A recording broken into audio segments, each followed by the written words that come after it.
Hello, so I wanted to talk about homelessness today and how it relates to housing supply. So this is a quick little demonstration. We have 15 people and 5 houses. You can calculate the ideal persons per home just by dividing, and you get 3. But then if you look up here, we have actually 2 people per home, which results in 5 homeless, because that is 5 times 2 is 10 people occupied with 15 total people.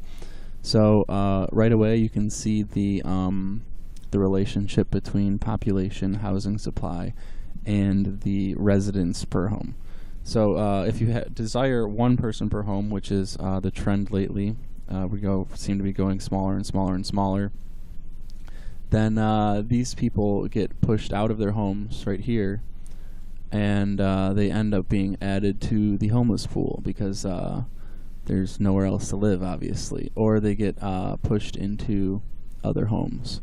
So as this number decreases, the value of housing increases because of a lack of supply of housing within the marketplace.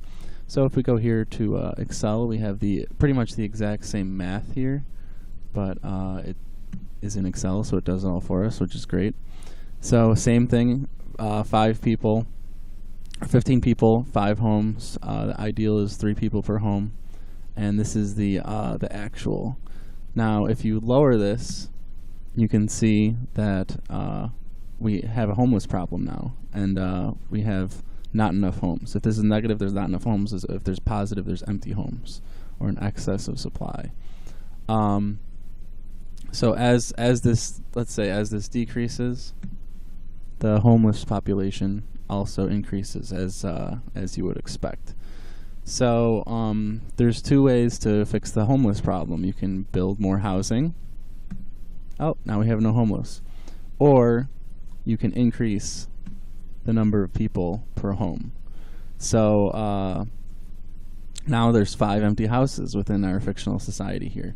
And obviously these numbers are way too small, but the relationships and representation of them remains the same. Just add a bunch of zeros and you have modern society.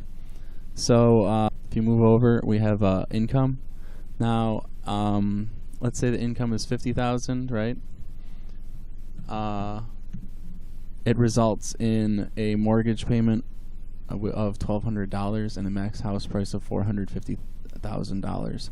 If you double the income of everyone in this society, you end up doubling the max monthly payment that they're able to afford, and you end up doubling the max home price.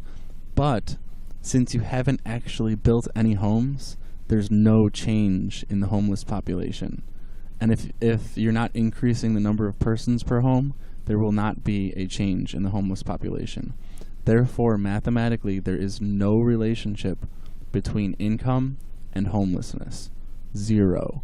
The only thing income does is it pushes up the price of housing, and in turn can create homelessness because these people with higher incomes now are more likely to not have roommates and live on their own.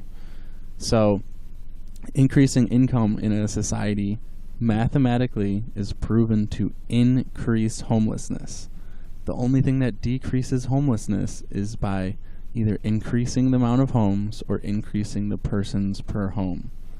And this includes like apartment buildings. Obviously, if you have an apartment building, you're adding a lot more housing and density available. So anyway, this just flies in the face of a lot of misconceptions that homelessness is based on low incomes and things of that nature.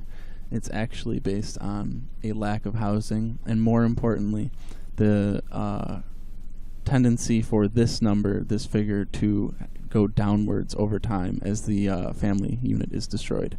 Anyway, thank you, and have a nice day.